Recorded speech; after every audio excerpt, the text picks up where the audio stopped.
Chapter 6 Women and Children First. Annie led everyone down the hall to the stairs, away from the cold sea water. As she and Lucy helped William up the stairs, Jack and Teddy followed. Halfway up the stairs, Teddy let out a yelp. Jack looked back. The water was creeping up the stairs, step by step. "Come on, Jack!" Annie shouted. Jack ran up the rest of the stairs. He and Annie led William and Lucy through the smoky room. The men were still playing cards. "To the lifeboats!" Annie yelled at the card players. "Right now, hurry!" The men smiled at her again. "Little girl," one said with a laugh. "Even if this ship does sink, it will take all night. There's plenty of time for everyone on board to be rescued." "Indeed, many ships are on their way right now," another man said in a soothing voice. "There's nothing to worry about." "Not true," said Annie. Lucy turned to Jack. "This doesn't sound so bad after all," she said. "It is bad. Please trust me," said Jack. "We have to keep going." They went outside. The crowd on the third-class deck had grown. Many wore lifebelts, but no one here seemed very worried yet. Jack and Annie pulled Lucy and William along. They hurried through the crowd and down the first-class hall. They came to the end and trooped up the grand staircase. On the top deck, the Titanic was as bright as a Christmas tree. A band played lively music. With a hiss and a rush of light, a rocket cheeked into the sky. It made a loud boom. Then it burst into many-colored balls. Shivering in the cold, William laughed and clapped. "Fireworks!" he said. Lucy smiled at Jack and Annie. "This is a trick, isn't it?" she said. "You've brought us to a party." "No, it isn't," said Jack. "Don't you remember the water downstairs?" Lucy's smile faded. "Women and children first," someone shouted. "That's you," said Annie. "Come on." She pulled Lucy and William toward the lifeboat. Chapter 7 The Gift. The lifeboat was waiting to go down. It looked tiny as it swung on cables at the side of the big ship. The water below looked black. Get in," a uniformed man shouted. "No, no," said William. He hid his face against Lucy's coat. Lucy was shaking her head. "I'd rather stay here," she said to Jack and Annie. Jack understood. The brightly lit Titanic seemed so solid and safe compared to the little lifeboat. "You can't stay here," said Annie. "The Titanic is going to sink soon." "Very soon," said Jack. Lucy kept shaking her head. Jack saw tears in her eyes. "Lucy, we're telling the truth," said Jack. "You and William are in great danger." "You have to be brave now," said Annie, "for your brother's sake." Lucy straightened up and tried to smile. "All right," she said, "I will." "This way," a man called. "Women and children, this way, you four." He pointed at them. "Get in," said Jack. He gently pushed Lucy and William forward. "Goodbye, Lucy," said Annie. "Goodbye, William." Lucy looked surprised. "You're not coming?" she asked. "No, we're going home another way," said Annie. "Oh dear," said Lucy. "I hope you'll be safe." "We will, don't worry," said Jack. "Wait," said Lucy. She reached into her coat pocket and pulled out a silver watch on a chain. "This is a gift for both of you," she said. "It's your father's watch. We carried it on the voyage for our good luck. I have a feeling that the two of you were our good luck tonight." Jack looked at the watch as Lucy put it around Annie's neck. The time on the watch was 1:50.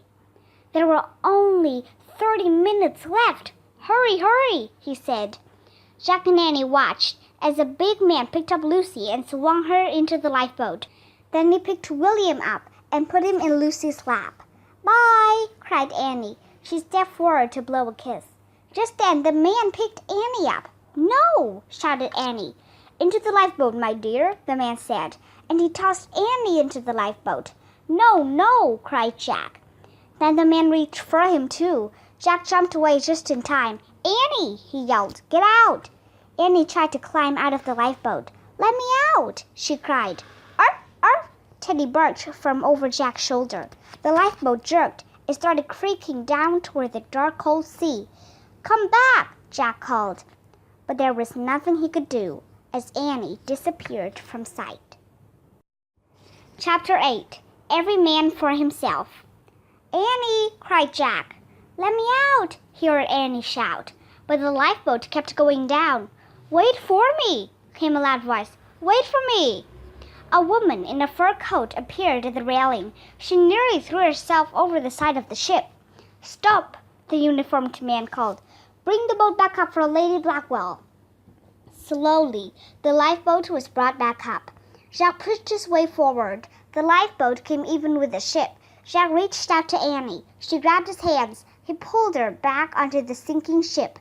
"Room for one more," Annie shouted to Lady Blackwell. Then she and Jack took off before anyone could catch them. They ran up the slanting deck. Annie stopped and peered over the railing. Jack looked too. They saw Lucy and William's little lifeboat creaking down toward the Atlantic Ocean. It reached the glassy black water. Then it floated off into the darkness. Annie waved. "Bye, William. Bye, Lucy," she shouted. "Thank you for your gift." She held up the watch that hung from her neck. Then she and Jack looked at it. The time was 2:05. "Only 15 minutes left," said Annie. "We have to get back to the tree house now," said Jack. "Let's climb the stairs to the smokestacks." Suddenly, the front of the ship dipped down into the sea.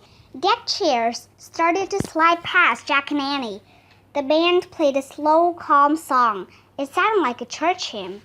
But the crowd started to panic. People pushed and shouted, trying to get to a safer part of the ship.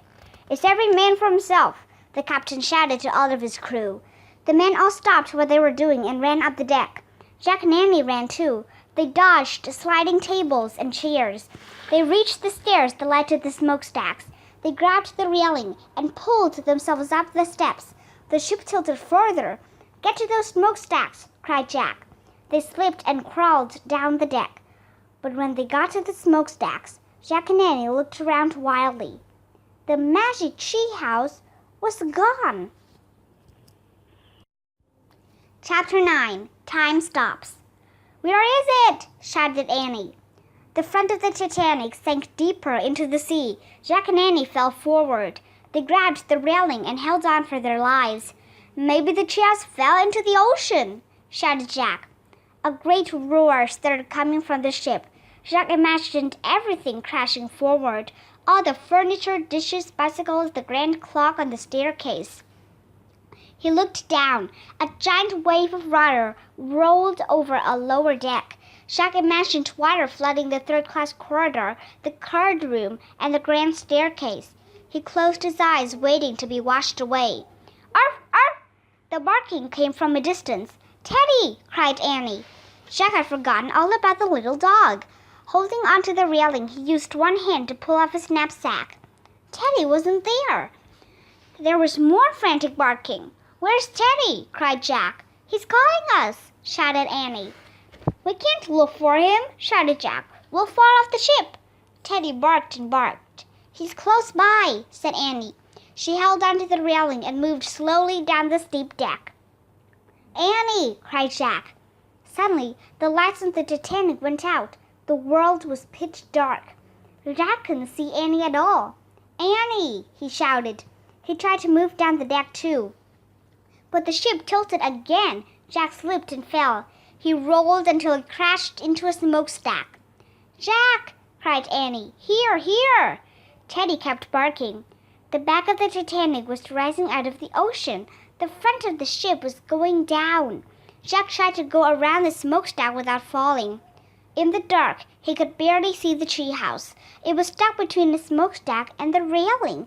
It was lying on its side. Annie and Teddy were looking out the window. "Teddy's barking led me here," cried Annie. "Hurry, Jack!" Jack crawled around the smokestack. He held out his hand. Annie grabbed it. She pulled him into the treehouse.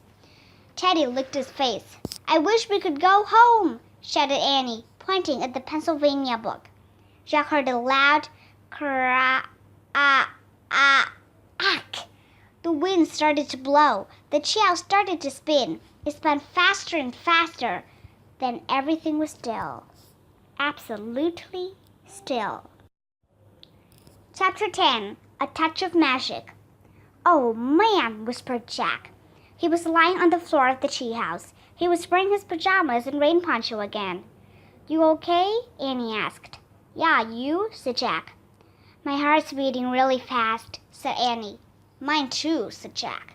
He thought of the Titanic sinking into the cold black sea, his eyes filled with tears.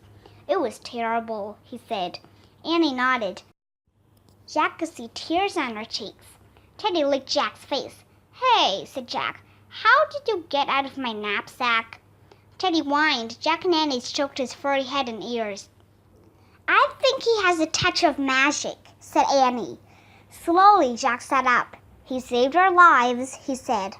"And now we have the first gift to break the spell he's under," said Annie. She turned on her flashlight. She shined it on the silver pocket watch that hung from her neck. "Lucy's gift," she said. The watch had stopped. The hands were at 2:20. Jack was silent. Then he signed. "That's exactly when the ship went down," he said. Annie looked at him. "I guess that's when time stopped for the Titanic," she said. Jack nodded. Annie put the pocket watch on top of Morgan's note. "A gift from a ship lost at sea," she said softly. They were both quiet. Then Jack took off his glasses and wiped the tears from his eyes. Annie stood up. She took a deep breath. "I'm ready to go," she said. "Let's put Teddy in your pack and take him home with us." She shined her flashlight around the tree house. "Teddy?" she said. There was no sign of the little dog. "He's not here," said Annie. "What are you talking about?" said Jack. "We were just petting him." "He's up to his magic tricks again," said Annie. She sighed. "We'll have to go home without him." "But what happened to him?" said Jack. "I don't know," said Annie, "but I have a feeling we'll see him again soon." She started down the rope ladder. Jack looked around the tree house one last time. "Teddy," he said. But the tree house was quiet. Jack pulled on his backpack and climbed down the rope ladder. Annie was waiting for him. Without a word, Jack took her hand. The rain had stopped, but the water still dripped from the trees. Stars glittered overhead in a clear sky. Silently, Jack and Annie left the Frog Creek woods. They walked up the dark street to their house and climbed the steps to their porch. Before they went inside, they looked out again at the night. "Time might have stopped for the Titanic," Jack said. "But books and memories keep the Titanic alive, don't they? It's a true story, but it's also like a myth now." "Yeah," said Annie. "And every time the story's told, we wish it had a different ending." Jack nodded. That was exactly how he felt. Staring at the starry sky, he shuddered at the memory of the sinking ship. He knew that he and Annie were lucky. They had come home. "Good night, Titanic," he said softly. "Goodbye." Then he and Annie slipped quietly into their house, where it was cozy and dry and very safe.